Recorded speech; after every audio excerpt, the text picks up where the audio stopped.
14번에 보시면 위험을 처리하고 관리하는 방안들에 대한 얘기들이 나오죠. 박스에 제가 이런 문제 제기를 해놨습니다. 1번. 위험은 가급적 피하고 싶죠. 그렇죠? 근데 이 위험을 완전히 제거해버리면 아시다시피 수익이 제로에 가까워지거든요. 그래서 투자자들은 어느 정도 위험을 감수해야만 수익을 기대할 수 있습니다. 따라서 투자자들이 이 위험을 감수하게 됐을 때 그것을 처리하고 관리하는 방법들이 있거든요. 그걸 지금부터 배우실까 합니다. 되게 여러 개의 방법이 있는데 저는 입문 과정에서는 4가지만 말씀드릴까 합니다. 세로축의 이름을 먼저 쫙 한번 살펴볼게요. 첫 번째 위험에 회피 동그라미, 회피라는 게 있고요. 두 번째는 무슨 예측? 보수적이라는 말 동그라미 치시죠. 보수적 예측이라는 게 있습니다. 그리고 세 번째는 위험, 조정, 할인율법. 아따, 이름 어렵네, 이거. 별표. 위험, 조정, 할인율법. 그리고 네 번째 무슨 분석이요?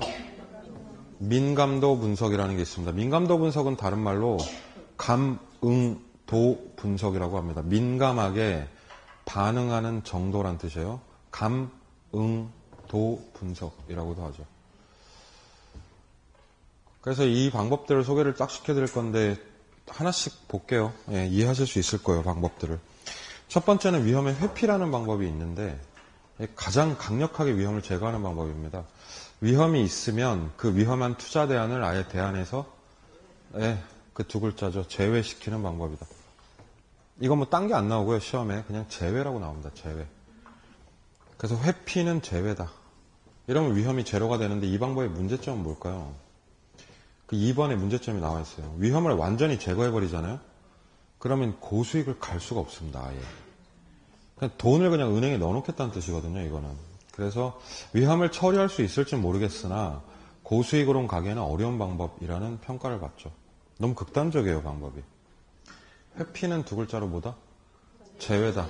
제외다. 자, 두 번째는 무슨 예측이요? 자, 여기 한번 보세요. 이 단어를 한번 뜯어봅시다. 보수적 예측 이렇게 돼 있어요.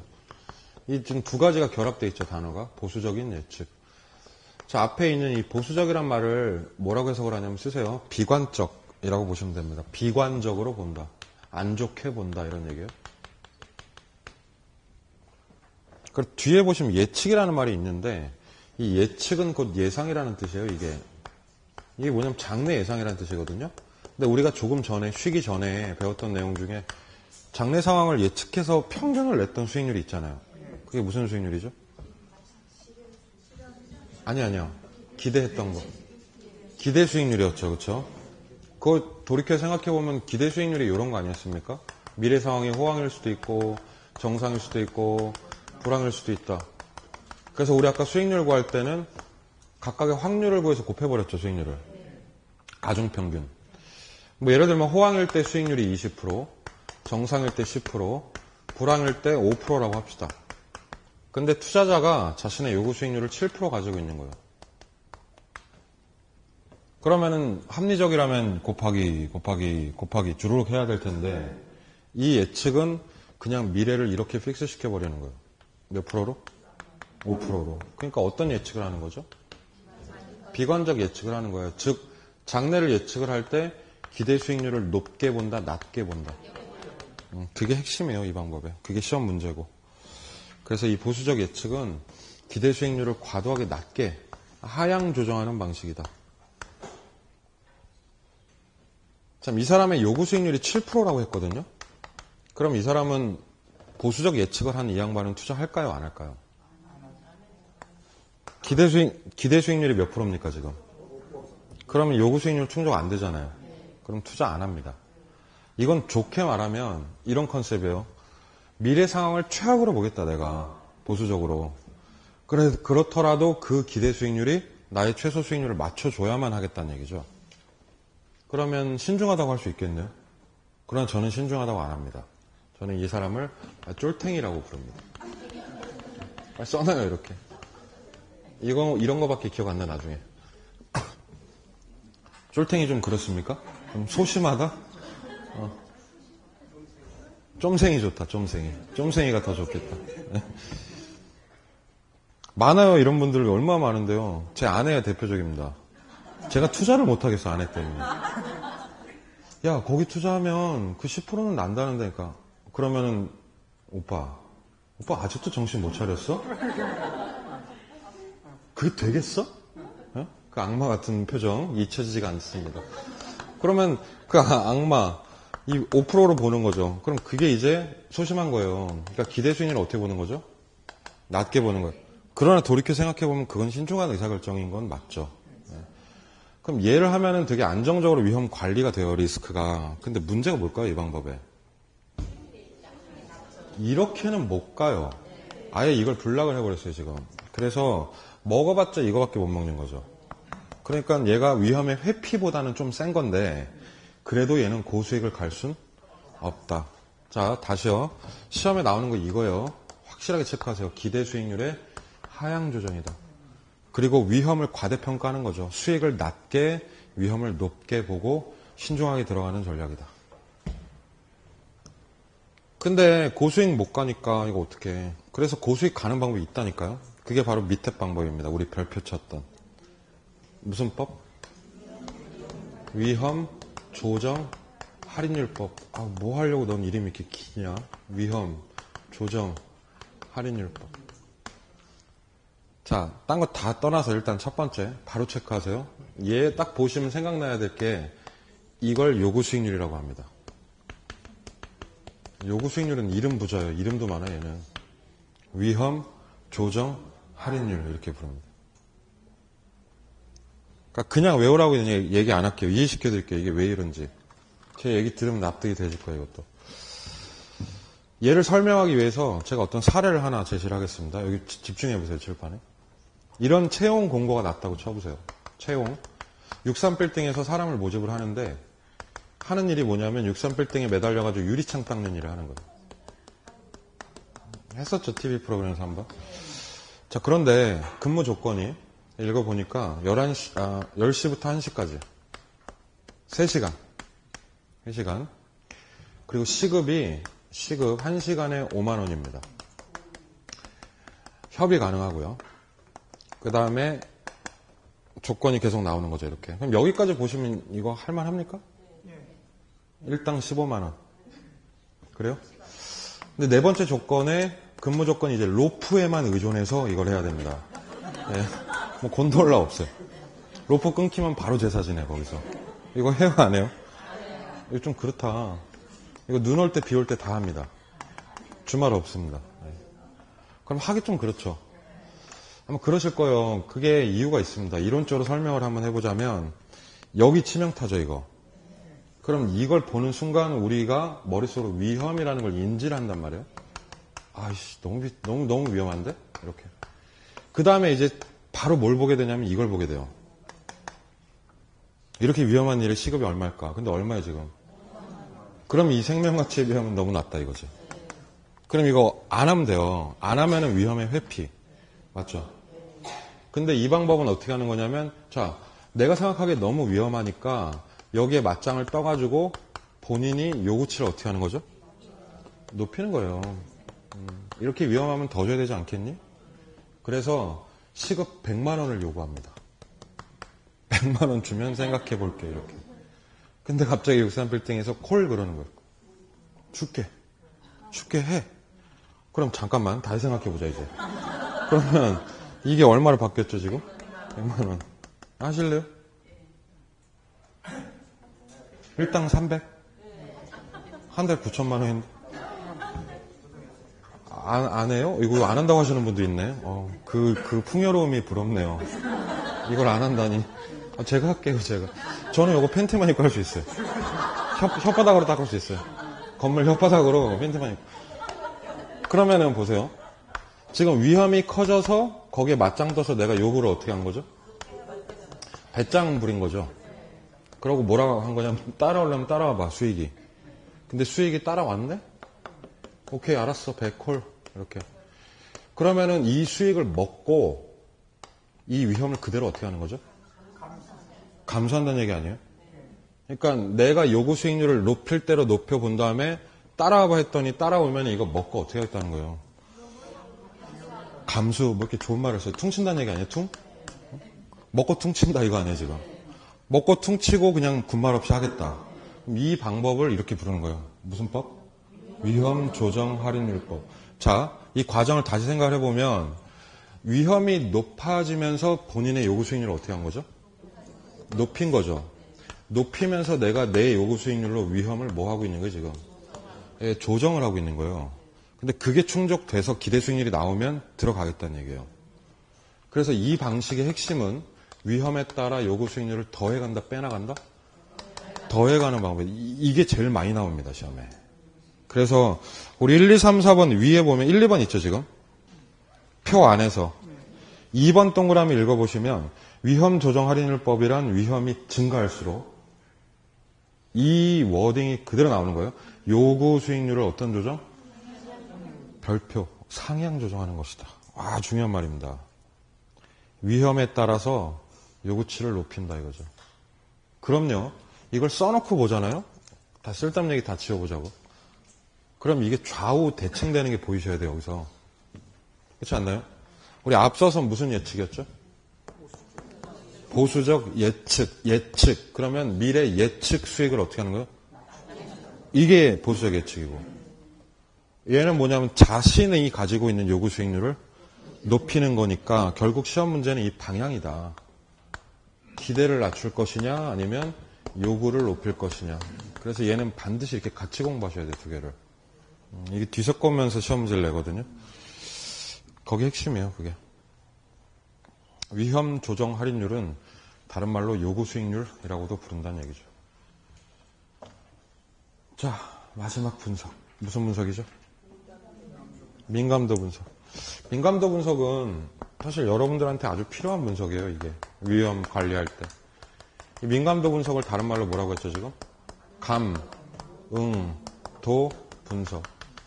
그럼 제가 이해를 돕기 위해서 이 분석 체계를 말씀드릴게요. 여기 보시면 그 그림이 있죠, 밑에. 거기에 네모 박스에 지금 내 점수라고 돼 있죠. 공인 중에서 합격. 이걸 뭐라고 하냐면 이걸 결과라고 합니다. 어떤 결과가 있는 거예요, 여기에. 그럼 이 결과가 있으면 여기에 영향을 주는 다양한 원인이라는 게 있겠죠.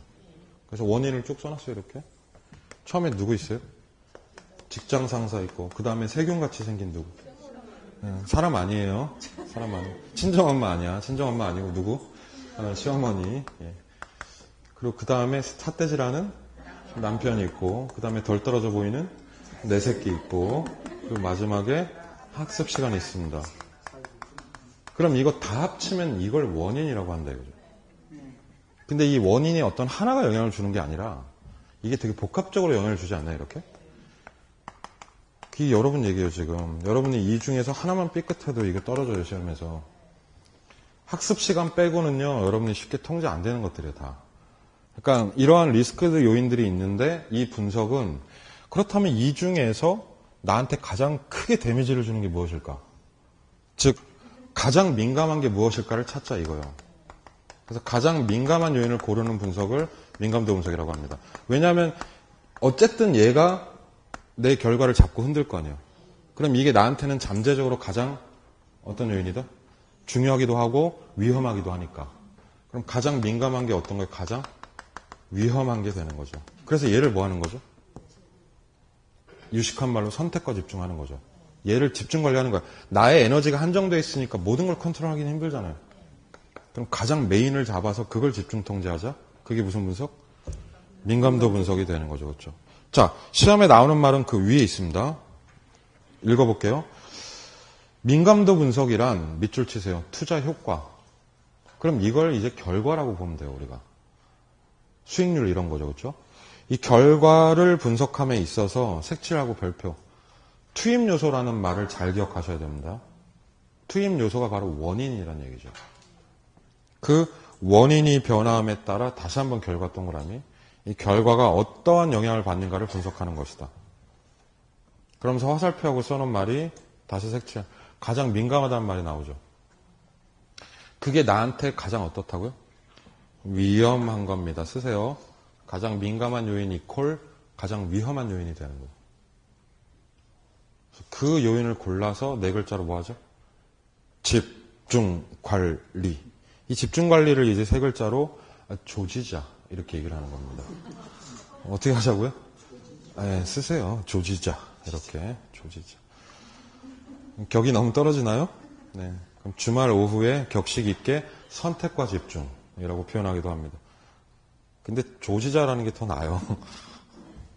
하나 잡아서 족치자 이거거든요. 우리 에너지가 딱 한정되어 있으니까 한 놈 잡아서 패는 거죠, 진짜. 그 방법이 바로 민감대문제입니다. 이게 굉장히 심각한 문제예요. 제가 그냥 웃자고 그려놓은 게 아니고 이 중에 하나라도 삐끗하면 큰일 나거든요. 그래서 이 환경에 대한 컨트롤을 계속해서 하셔야 돼요. 한 달밖에 안 됐는데 아직. 잘 진행되고 계신지 모르겠습니다. 다른 것보다는 나랑 제일 많이 붙어있는 사람하고 제일 친하셔야 돼요. 그래도. 집에 있는 사람하고 싸우고 나오시면 공부 안 되지 않나요?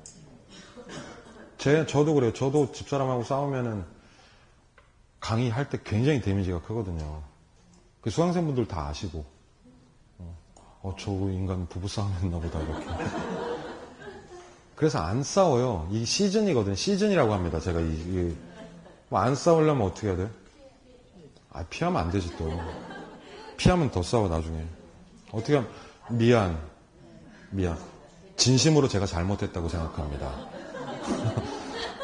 아니요, 거짓으로 생각 안 해요. 진심으로 제가 잘못했다고 생각. 미안하다 하고 계속 하셔야 돼요. 그럼 저도 스트레스를 받을 거 아닙니까? 그럼 저는 이렇게 강의하면서 풀어요, 그냥. 강의하다 보면 또 이렇게 다 풀려요. 하루 지나면 돌이켜보면 뭐 아무 일도 아니잖아요, 사실. 그래서 가급적이면은 잘 참고 컨트롤 하신 다음에 여기 와서 푸셔야 돼요. 옆 사람하고 대화를 한다든가. 야, 우리 남편이 어제 뭐라 하는지 알아?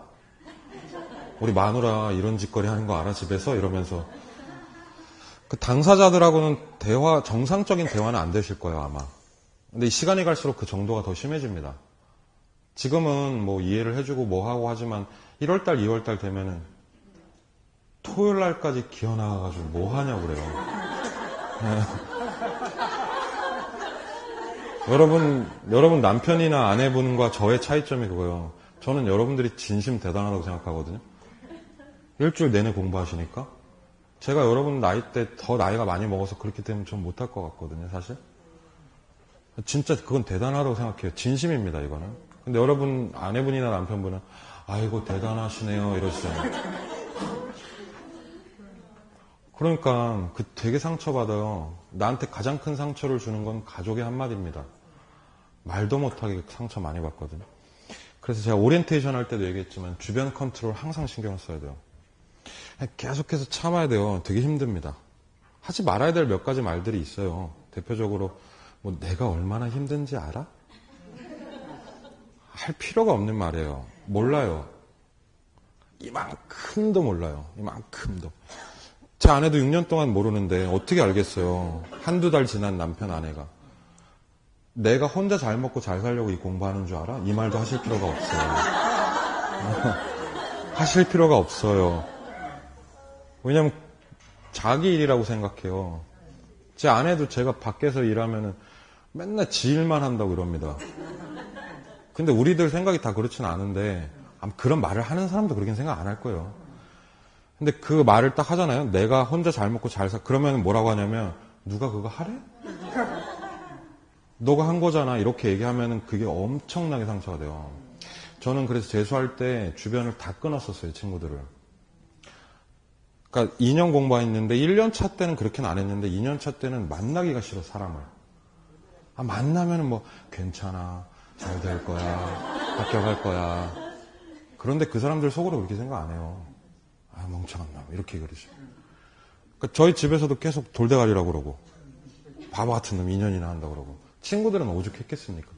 그러니까 보기가 싫더라고. 듣기도 싫고 그래서 다 끊었어요. 전화번호까지 바꿨어요. 심지어는.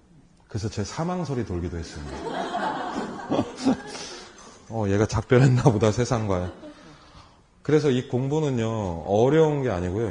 이게 제일 쉬워. 이 중에 학습 시간 이게. 이 공부는 어려운 게 아니고 외로운 공부입니다. 외로운 공부.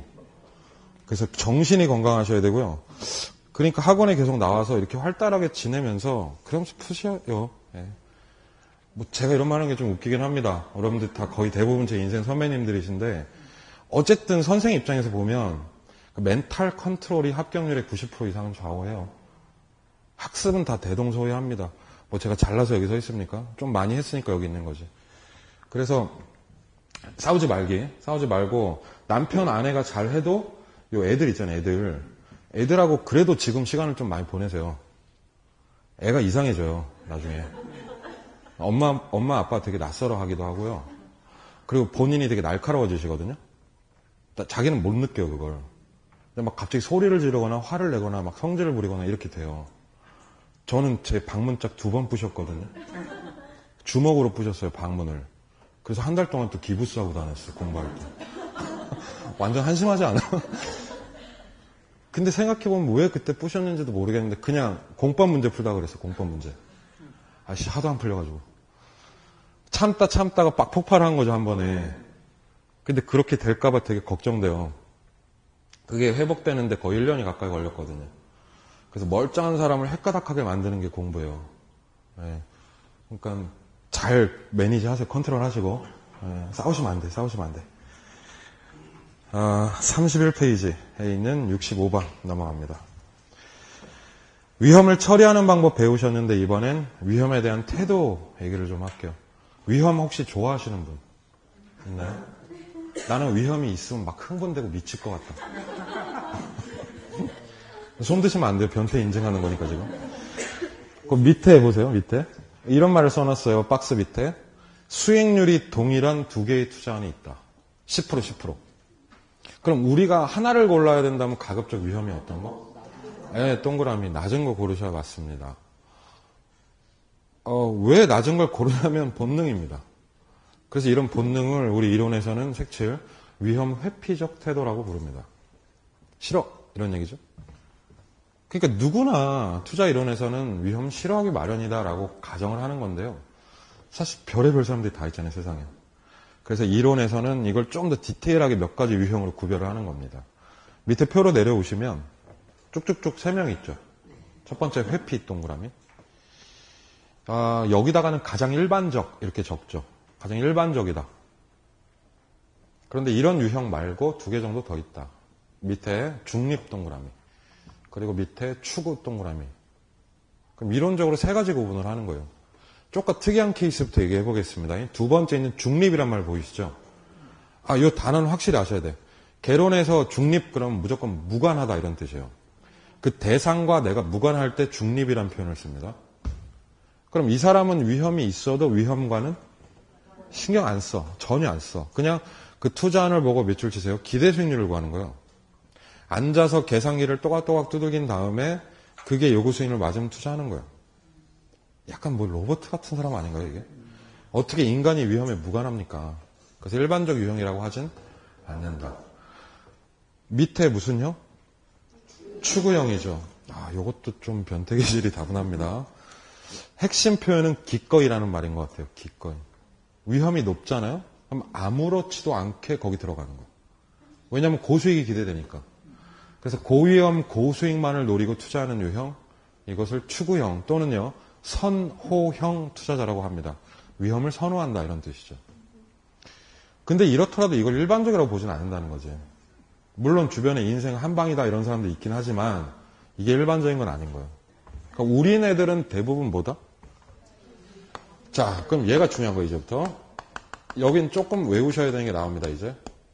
그럼 회피형이라는 건 위험 좋아, 싫어? 자, 좋아요. 싫어, 이렇게. 근데 위험 싫어하긴 하는데 이 싫어함의 정도의 차이가 있다는 거예요, 사람들마다. 그래서 그 정도의 차이에 따라서 2가지로 가르면 그거 다 색칠하세요, 이렇게. 보수적인 유형이 있고 공격적인 유형이 있다는 거예요. 보수적 투자자와 공격적 투자자로 양분이 되는데요. 공통점이 뭡니까? 이 사람들이 다? 여기. 공통점이 뭐예요? 그 기저에는, 그 바닥에는 회피의 심리가 깔려 있다는 얘기예요. 그렇죠? 그러면서 이렇게 나눠지는 겁니다. 보수적 투자자는 이런 뜻이에요. 저를 잘 보세요. 제가 이제부터 메소드 연기를 펼치겠습니다. 보수적이란 말은 무슨 뜻이냐면 위험이 어떤데? 싫은데 보이세요, 표정? 어떤 거요? 그쵸. 뭐, 제 아내가 저를 쳐다보는 표정인 것 같아서 좀 그런데. 어떤 거요? 너무 싫어. 극혐이란 뜻이에요, 극혐. 극도로 혐오한다. 그래서 얘는 굉장히 싫어하는 거예요. 그러면 보수적 투자자 이 양반들은 특징이 위험이 이만큼이라도 있으면 그래서 절대 안 하는 거예요. 그럼 어떻게 할까요, 돈을? 은행에 넣어놓거나 아니면 구들장에 넣어놓죠. 시골에 은행에 돈 안 넣는 할머니들이 있으세요. 은행원들이 빼간다고. 그래서 막 베개 속에 넣어놓고 막 이런 거. 너무 심한 거 아니에요, 이거? 네. 그래서 얘는 일반적이라고는 하진 않아요. 근데 전혀 투자를 안 하는 사람이 있긴 있습니다. 그래서 은행에만 몽창 넣으면 그걸 보수적 성향이라고 부르는 거죠. 그럼 이 사람은 어떻게 해석을 할까요? 공격적이다, 이거는. 아주 중요합니다, 여기서. 여기 뭐 있어요? 그럼 좋다는 얘기 하면 안 돼요, 여기서. 공격이 저돌적이죠, 단어가. 근데 공격적이라는 건 싫은데, 가급적 피하고 싶은데, 뭐 어쩌겠어. 하다 보면 그럴 수도 있지. 그렇죠? 그래서 얘보다는 어떻게 하는 거죠? 그렇죠. 덜 싫어하는 거예요, 이게. 이런 뜻이에요. 좋다는 뜻이 절대로 아닙니다. 걱정되는 게 그거예요. 이 공격적 투자자랑 맨 밑에 있었던 추구형 투자자를 헷갈리시면 안 돼. 네. 말이 비슷하잖아요, 두 개가. 근데 공격적 성향이라는 표현을 쓴다는 건 싫지만 어느 정도는 감수하면서 들어가는 유형이다. 그래서 회피도가 상대적으로 낮다라고 표현을 하는 거죠. 그럼 여기서 이슈가 되는 게 이런 겁니다. 이 두 명한테 동일한 위험을 준다고 가정을 해볼게요. 위험이 커지면 우리 앞에서 배웠던 게 프리미엄이 높아지죠. 할증이. 다시. 우리 앞에서 배웠던 게 어떤 위험이 인지가 되면 요구 수익률을 어떻게 한다? 63빌딩 어떻게 한다? 높인다고 얘기했잖아요. 그러면은 이 요구 수익률 수준이 둘이 다르지 않을까요? 누가 더 높은 요구 수익률을 갖게 될까요?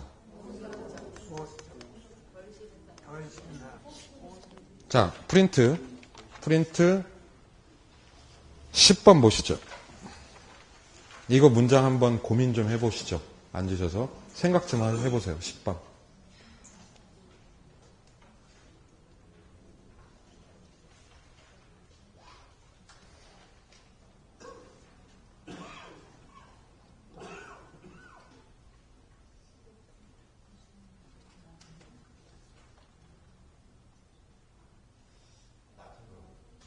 낮은 거?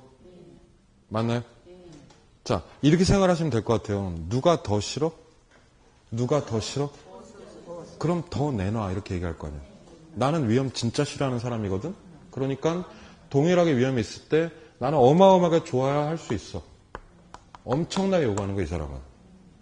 그러니까 웬만하면 투자를 안 하게 되는 거죠. 그러나 이 사람은 어때요? 뭐 좀 감소하면서 이렇게 가는 거라고요. 그럼 얘가 상대적으로 덜 요구하게 되는 거죠. 그래서 지금 정답은 더 낮은이 맞습니다. 공격적인 투자자는 이렇게 시작하거든요, 문장이. 다시요. 동일 위험 증가에 대해서 공격적인 투자자는 그래도 보수적인 사람들보다는 더 낮게 수익률이 발생을 한다는 거죠. 절대 이 말이 요구 수익률을 낮춘다는 뜻이 아닙니다. 둘 다 높긴 한데 이 높이가 얘가 더 낮다.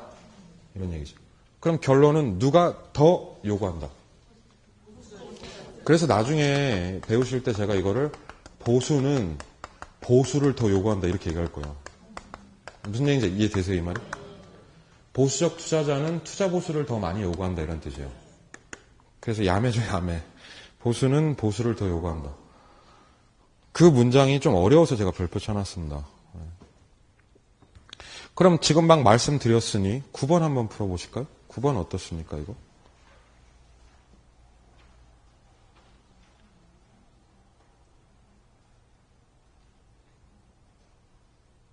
맞는 얘기입니까? 위험 회피형 투자자 중에서 누구는? 공격적인 투자자는 얘가 주어져. 아무래도 보수적인 애들보다는 조금 공격 성향을 띠겠죠. 그러면 다소 위험이 높더라도 더 기대 수익률이 높은 곳을 선호할 수 있다라는 겁니다. 맞죠? 예. 공격적인 애들은 보수적인 애들보다는 조금 더 공격 성향을 띈다는 얘기 말 그대로. 예, 그런 의미가 됩니다. 들을 때는 되게 쉬운데 지문으로 보면 문장 구조가 좀 복잡해요. 네. 예, 그렇죠. 생각을 하면서 풀어야죠. 자, 그렇게 위험에 대한 태도 65번에서 정리해보고 우리 66번으로 내려오시기 바랍니다. 그럼 이제부터는 무슨 얘기를 할 거냐면 우리 투자안을 초이스하는 얘기를 할 거예요. 현실적으로 되게 많은 투자안들이 있는데 그 중에 어떤 투자안을 선택할 것인가 하는 선택의 문제. 그리고 이 선택을 할 때의 기본 원칙을 말씀드릴 건데 타이틀에 색칠 좀 할게요. 그러한 선택의 기본 원리를 평균, 그리고 분산, 지배원리라고 부릅니다. 색칠하시죠. 처음 보시는 말일 거예요, 이 말은. 평균, 분산, 무슨 원리다? 지배원리. 이 지배원리에 입각해서 우리가 투자안을 고르게 되거든요. 그럼 얘가 뭔지부터 분해해 드릴게요. 여기 보시면. 써볼게요, 제가 일단. 첫 번째 평균이란 단어가 있고, 두 번째 분산이란 단어가 있고, 이 두 가지가 섞이면서 지배원리란 말을 쓰고 있어요, 지금. 근데 평균은 오늘 배운 거 아세요? 앞에서? 평균이 나오면 뭐라고 그랬죠, 제가? 평균. 뭐예요? 빨리 얘기해봐요, 이거. 예, 이거 기대 수익률이라는 뜻이에요. 여러분, 투자안 고를 때 뭘 보세요, 처음으로? 이거 보지 않나요? 그러니까 이 평균이란 표현은 여기서 기대 수익률이라는 뜻입니다. 우리는 무조건 수익률을 본다는 얘기예요, 처음에. 근데 수익이 너무 과도하게 높은 것 같아. 그럼 뭘 보겠어요? 위험을 보지 않을까요? 투자안 고를 때. 그랬을 때 이 분산을 뭐라고 하냐면 얘를 위험이라고 합니다. 자, 이 분산을 위험이라고 해요. 그래서 여기에 대한 필기를 좀 하겠습니다. 맨 밑에 빈 공간 있죠? 맨 밑에 빈 공간에다가 위험의 측정이라고 쓰세요. 위험을 측정하는 방법들을 가르쳐 드리려고 합니다, 이제.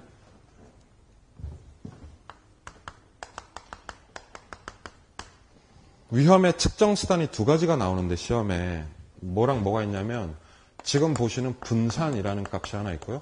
쓰세요. 분산. 그리고 또 하나 표준 편차라는 게 나옵니다. 분산과 표준 편차. 이거는 위험의 대명사라 그냥 이렇게 외우셔야 돼요. 제가 이해시켜 드릴 건데 이제 이해됐으면 그냥 외워야 돼요. 그러니까 결론적으로 어떤 투자안의 분산이 크다. 이런 말은 무슨 뜻이다? 위험이 높다 이런 얘기입니다. 그렇죠? 어떤 투자안의 표준 편차가 굉장히 작게 나왔어요. 그럼 그거는 되게 안전한 투자안이라는 뜻입니다. 대명사예요? 대명사예요, 대명사. 자, 그럼 왜 이런 표현을 쓰는지부터 한번 따져봅시다. 이 원래 위험이라는 의미가 뭐냐면 적지 마세요, 이제. 위험이라고 하는 건 본인의 예측치와 그리고 실제값. 다시. 그러니까 기대치와 실제값 간의 이 어긋날 가능성을 위험이라고 합니다. 그러니까 쉬운 말로 우리가 흔히 얘기하는 예상이 빗나갔다. 그걸 위험이라고 하는 거예요. 그리고 내 예상이 들어맞았으면 그건 안전하다 이렇게 얘기를 하는 거고요. 관역이 있습니다. 이렇게. 이 관역에다가 궁수가 활을 5발을 쏜다고 가정을 할게요. 5발 탁탁탁탁 쏠 거예요. 근데 내가 생각하기에는 그 활이 여기에 꽂힐 것 같아요. 그럼 이 노란색이 예측치죠. 그거 실제 쐈어. 5발을 쏘니까 빵빵빵빵빵 하고 꽂히는 거예요. 그럼 거의 예측이 다 들어? 맞았죠. 그럼 값들이 내 예측값을 기준으로 올망졸망 모여있죠. 이 모여있는 거, 이 모여있음의 정도 또는 값들이 이렇게 퍼져 있을 수도 있지 않습니까? 그럼 이 퍼짐의 정도를 뭐라고 한다? 그걸 통계에서는 분산이라고 부릅니다. 그걸 통계 데이터로 분산이라고 불러요. 퍼짐의 정도. 지금은 분산이 큰 거예요, 작은 거예요? 작은 거죠. 모여 있으니까. 그럼 이 값은 안전하다라고 얘기를 하는 겁니다. 이해되시죠? 근데 분산이 크다는 건 그럼 무슨 뜻이다, 값이? 중, 구, 남, 방 이런 뜻이죠. 그러면 본인의 예측치로부터 실제 요 값의 거리가 있죠, 이 거리. 이 거리를 우리가 이렇게 부르는 거예요. 뭐라고 한다? 편차라고 하는 거죠. 그럼 편차 어때야 돼요? 작아야 되지 않을까? 작다는 얘기는 내 예상이 들어? 그렇죠. 그러니까 이 두 가지 값이 다 위험을 측정하는 값이라는 거예요. 이걸 해석을 하자면. 자, 하나만 더. 아들하고 딸이 있습니다. 근데 이놈들이 성적표를 받아온 거예요. 딸내미 먼저. 딸이 성적표를 4번 받아왔는데 성적이 이래요. 처음에 1등 한 거예요, 반에서. 근데 그 다음에 7등을 해요. 그리고 15등을 하고 4번째 시험에서 2등으로 올라옵니다, 다시. 괜찮죠? 뭐 성적이? 자, 아들입니다. 아들이 성적표 받아왔는데 얘가 처음에 24등을 합니다. 그 다음에 23등, 그 다음에 25등. 그리고 25등을 합니다, 다시. 아들 공부 잘해요? 이 이야기의 함정은 한 반에 25명. 한 반에 25명. 자, 다시. 잘해요, 못해요? 야, 얘는 기술 배워야 돼, 지금. 못하고 얘는 좀 잘하죠. 그러나 우리 투자론에서는 얘는 안전하다고 불러요. 이 말이 이해되십니까? 얘가 왜 안전하죠? 그렇습니다. 그렇습니다. 편차가 어떠니까? 작죠. 아울러 쉽게 말하면 예측이 가능하거든요. 얘 1등 하진 않을 거 아니에요. 그럼 이게 투자안이라고 생각해보면 이건 수익률이 계속 마이너스 치고 있는 거예요. 그럼 이건 버리면 돼요, 그냥. 그럼 이건 굉장히 깨끗한 투자안인 거예요. 근데 문제는 얘가 위험한 거죠. 들쑥날쑥. 그럼 얘가 몇 등이 될지 몰라. 이게 리스크예요. 그럼 이걸 감수하고 들어가는 거예요, 우리가. 만약에 얘가 1등을 하면 대박이겠지만 이거 20등 할 수도 있다. 뭔지 아시겠죠? 이 분산이나 표준 편차는 그래서 투자 안에서는 어떨수록 좋은 거예요? 값이 모여 있고 예측이 맞을수록 좋은 거죠. 그래서 이럴수록 좋은 투자는 이렇게 부르는 겁니다. 그럼 이 얘기를 다시 돌아와 볼게요. 지금 우리가 투자를 선택할 때는 평균과 뭘 본다? 평균과 뭘 본다? 분산을 본다는 얘기는 결국 투자 안에 뭐와 위험을 놓고 의사결정하겠다. 당연한 얘기죠. 당연한 얘기인데 이것도 쓸데없이 어려운 말을 쓰는 거예요, 지금. 평균, 분산, 지배원리 이렇게. 그럼 대답 한번 해보세요. 수익률은 어떨수록 좋고? 그렇죠. 높을수록 좋고 가급적 위험은? 그럼요. 수익률이 두 개가 똑같으면 위험이 어떤 거? 낮은 걸 골라야 맞죠. 그리고 위험이 두 개가 똑같으면 수익률은? 높은 거. 이건 안 외워도 된다고요? 그런데 평균이 같으면 분산이 어떤 게 좋아요? 같은 말인데 외워야 돼, 이거는. 평균이 같으면 분산이 낮은 걸 선택해야 맞고 분산이 똑같다면 평균은? 그래서 이 용어를 외우셔야 돼. 연습을 하셔야 돼. 이게 아무렇지도 않아야 돼요. 분산 그럼 당연히 위험. 평균 그럼 당연히 뭐다? 수익률. 그 연습을 해야 돼요, 처음에. 의의에 보실래요, 밑에? 의의의 1번 동그라미에 연결할게요. 평균 이퀄 수익률, 분산 이퀄 위험이란 뜻입니다. 그리고 여러분 지배원리 한번 들어와 보실래요? 밑에 표에서. 지배원리 2, 3번 보이시죠? 2번, 3번 동그라미. 2번에 이런 말이 있습니다. 평균이 같으면 분산이 어떤 거? 낮은 게 좋다. 요거 연습을 좀 하시라고. 수익률이 같으면 위험이 낮은 게 좋다. 그럼 거꾸로 3번. 뭐가 같으면? 분산이 같으면 나는 평균이 어떤 걸 고르겠다? 높은 걸 고르겠다. 그렇죠? 왜 이런 줄 모르겠어. 왜 이렇게 어려운 말을 쓰지? 참, 어떻게 하겠습니까? 이 용어에 익숙해지셔야죠. 그럼 제가 질문을 드려볼게요. 그 밑에 표 보이십니까? A, B, C, D 표. 그럼 여러분 같으시면 이 중에서 나 같으면 뭘 고르겠다는 걸 하나만 찍어보세요. 시간을 제가 한 30초 드릴 테니까 내 생각엔 나는 여기 투자하는 게 제일 좋다고 생각한다. 이렇게.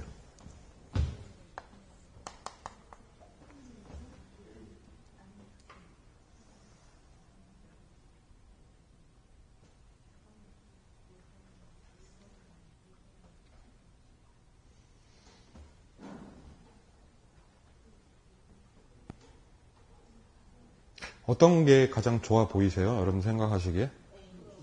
A요? B요? D요? 다 다르네. 하나는 확실합니다. B나 C라고 말씀하시면 안 됩니다. 절대로. B나 C는 안 되는 거야, 이거는. 자, A, B를 보세요. A, B. A랑 B랑 같은 게 있죠. 뭐 같습니까? 평균이 같잖아요. 그럼 우리는 위험이 낮은 어떤 거? 무조건 A를 선택해야죠. 수익이 같은데 굳이 위험이 높은 B를 고를 이유가 없잖아요. 그럼 B는 꺼버려요, 그냥. X표 쫙 지워버려요.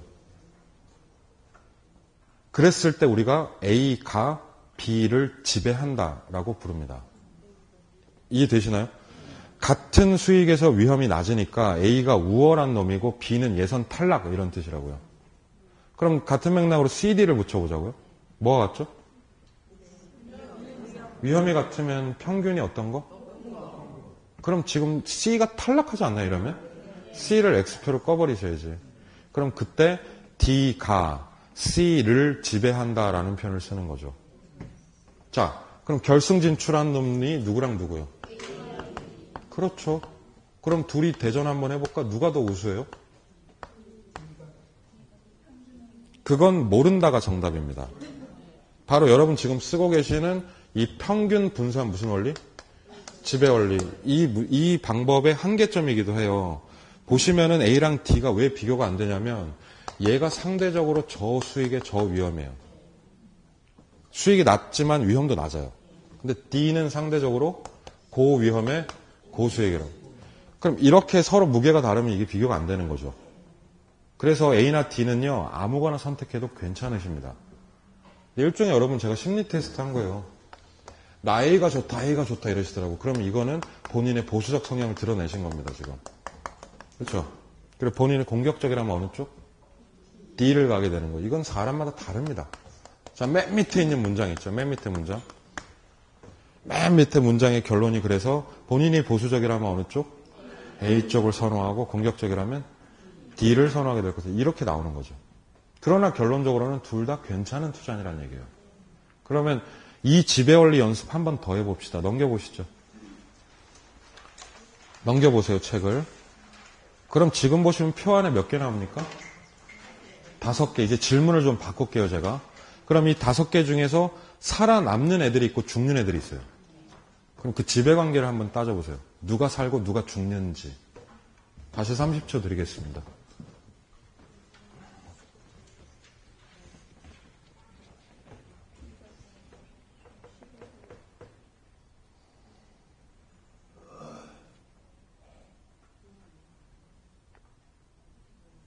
자, 스톱. 칠판 보세요. 잠깐만요. 칠판 보세요. 여러분, 이 지배원리를 적용시키시려면 둘 중에 하나 같아야 돼요. 그게 힌트예요. 다시 보세요, 그리고. 둘 중에 하나가 같아야 된다니까.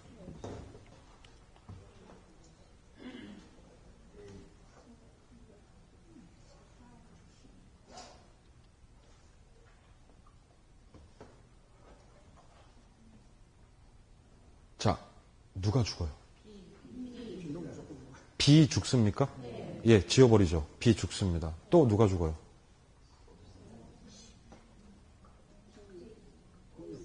A 죽어요? A 누가 죽여요?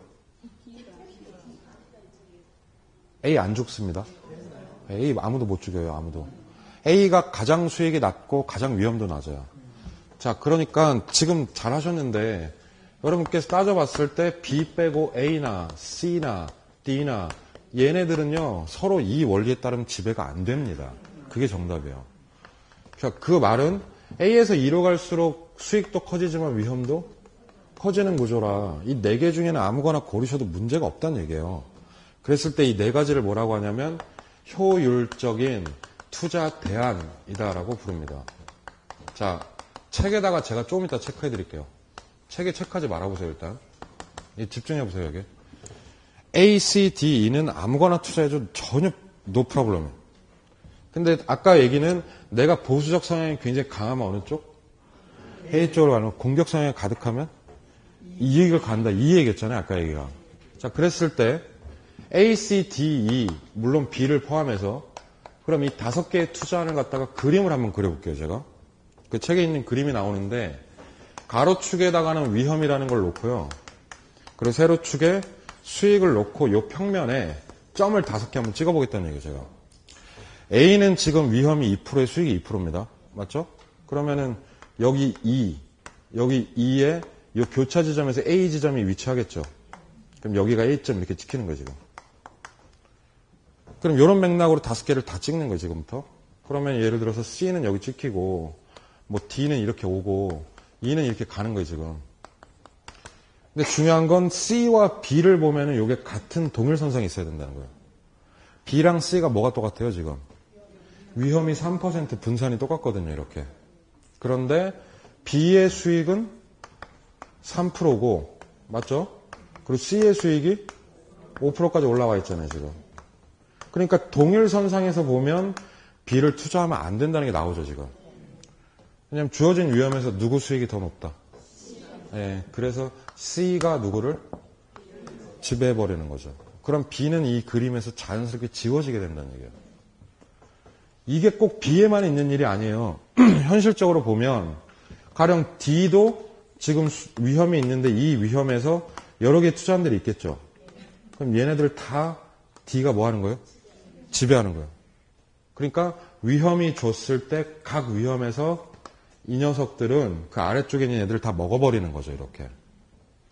그럼 살아남는 놈들이 결국 4명인데 현실에는 이 4개밖에 투자안이 없는 건 아닙니다. 굉장히 많지 않을까요? 그럼 그 현실의 투자안을 모두 점 찍어보자. 그러면은 그걸 점을 찍으면 대략 이런 모양으로 점을 찍힌다는 거예요. 그래서 이러한 투자 대안을 전체적으로 연결해보자 이거죠. 그래서 선을 그리면 걔를 이렇게 부릅니다. 전체 연결선을 두 글자로 전선이라고 부르는 거예요. 전선.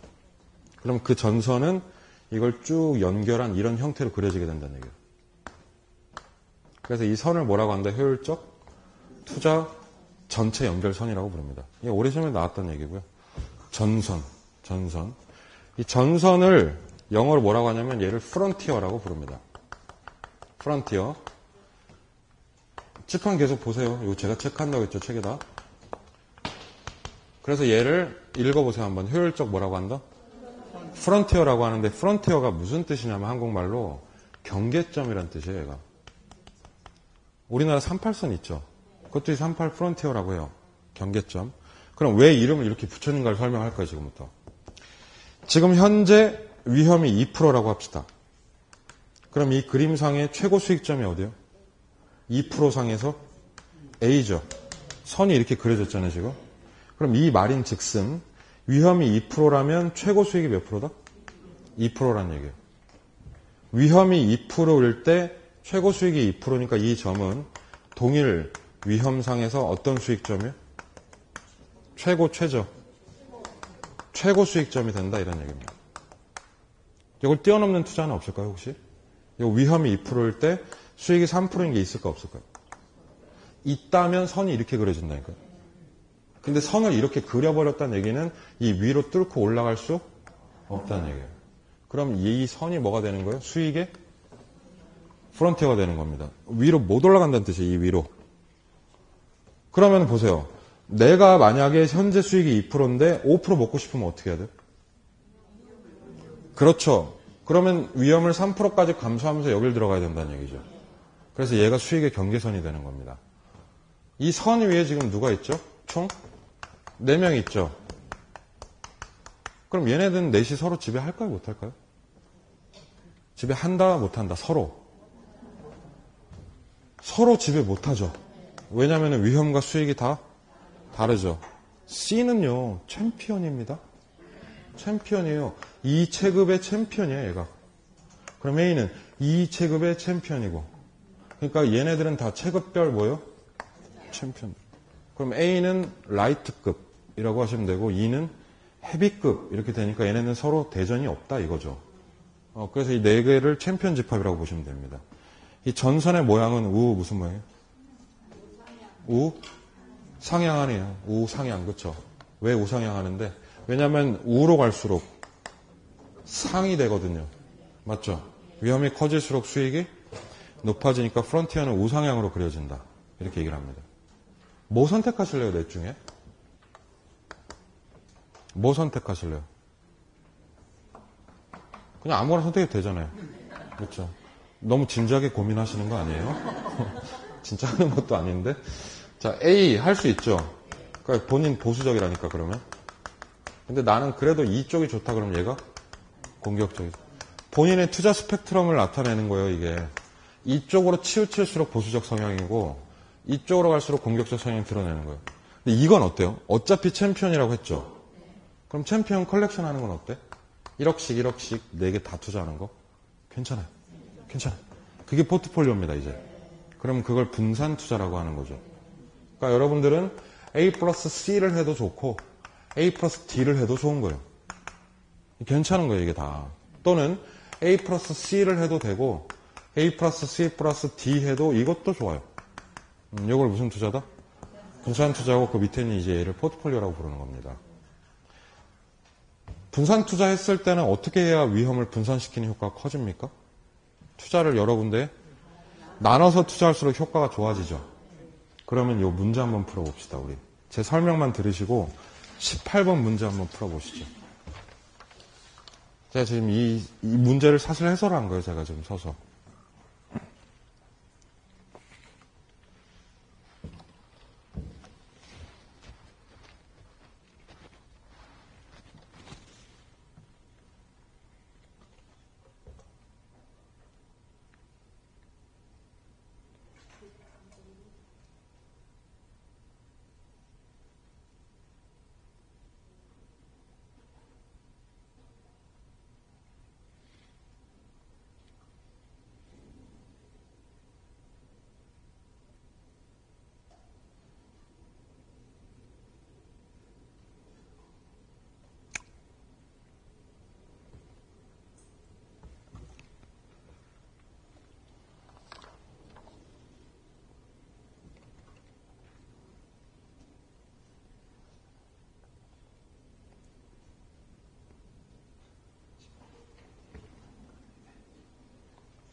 자, 여러분들께서는 지금 18회 기출문제를 풀고 계신데요. 답이 몇 번일까요, 이게? 정답은 4번이 되겠습니다. 자, 1번. A, C, D, E를 연결하면 얘를 효율적 뭐라고 하죠? 그래요. 이렇게 나오죠, 시험에 그냥. 그러니까 프론티어라는 말은 반드시 암기가 되어야 되는 말입니다. 2번. 포트폴리오 짤 수 있죠? 여기 보실래요? 칠판 잠깐만. 제가 써놨죠, 여기 칠판에다. A 플러스 뭐 할 수도 있고 C 할 수도 있고 A 플러스 아 그렇구나. 그러면은 누구랑 짜는 게 수익이 더 높죠? C 하는 게 좋아요? D 하는 게 좋아요? 아 얘가 더 수익이 높잖아요. 그러니까 이렇게 둘이 하는 것보단 이렇게 둘이 하는 게 수익이 더 높지 않을까요? 아 물론 위험이 커지겠죠. 지금 지문은 A 플러스 C의 5대5 한 게 A 플러스 D의 5대5 한 것보다 작다 이런 지문입니다. 지금 지문이. 그럼 맞는 말이죠. 네. 다시 읽어볼까요? A와 C의 반반한 A 플러스 C가 수익률이 A 플러스 D의 반반한 A 플러스 D보다는 수익이 어떻다? 낮다. C가 들어가는 게 수익이 조금 떨어진다 이런 뜻이죠. 맞죠? 네. 3번에 우리는 B와 C 중에 하나를 고르라면 C가 B를 지배하니까요. 그럼 3번은 쉽게 맞는 말이죠? 네. 4번은 이렇게 이해하시면 돼요. 여기 보시면 이게 이 문장이거든요. A 플러스 C 플러스 2 한다고 그랬거든요. 지금. 그럼 얘는 포트폴리오 몇 개? 2개. 그렇죠? 그럼 얘는 몇 개? 그러면 2개짜리에 나눠서 투자하는 것보다 3개짜리 하는 게 효과가 높지 않을까요? 그런 문장이에요, 이게.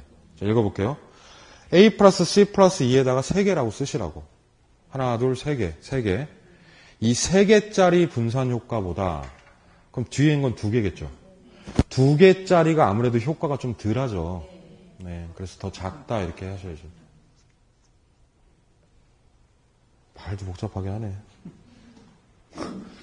5번에 A를 선택하는 사람보다 2로 쏠려가는 사람의 스펙트럼이 더 공격적이라는 거예요. 이건 확실히 이해되셨죠? 네. 그러니까 시험 문장 푸실 때 2번이나 4번 같은 건 외우는 게 아니잖아요, 사실. 문장 구조를 좀 복잡하게 된 걸 읽고 이해를 하는 거죠. 책에다가 체크해 드릴게요. 교재 돌아오시면 32페이지에 32페이지의 맨 위에 보세요. 67번 돼 있죠, 타이틀. 거기서 2번 동그라미 문장이 그렇게 중요해요, 요새. 2번 동그라미. 효율적 뭐랑? 프론티어. 다시 말씀드리죠. 경계점이란 뜻입니다. 이 프론티어란 동일 위험의 어떤 수익? 경계점이니까 최고 수익점이란 얘기예요, 여기가. 그래서 최고 수익을 거둔다. 이게 제일 많이 나와요, 요새. 동일 위험의 최고 수익. 그림의 시선 집중. 그림의 시선 집중. C가 B를 지배하는 거 아시겠죠? 오른쪽에 1번 동그라미 보시라고요. 그럼 1번 동그라미 두 번째 줄 끝부분에 C가 B를 지배한다. 이건 심플하게 넘기시고. 우리 2번에 집중해 볼게요. 이렇게 평균 분산 지배 원리로 살아남은 챔피언들 4명 나옵니다. 몇 줄 치시죠? A, C, D, E를 뭐라고 하냐면요. 바로 아랫줄. 그걸 효율적 투자 대안이라고 부릅니다. 나름 다들 괜찮은 챔피언들이라는 뜻이에요.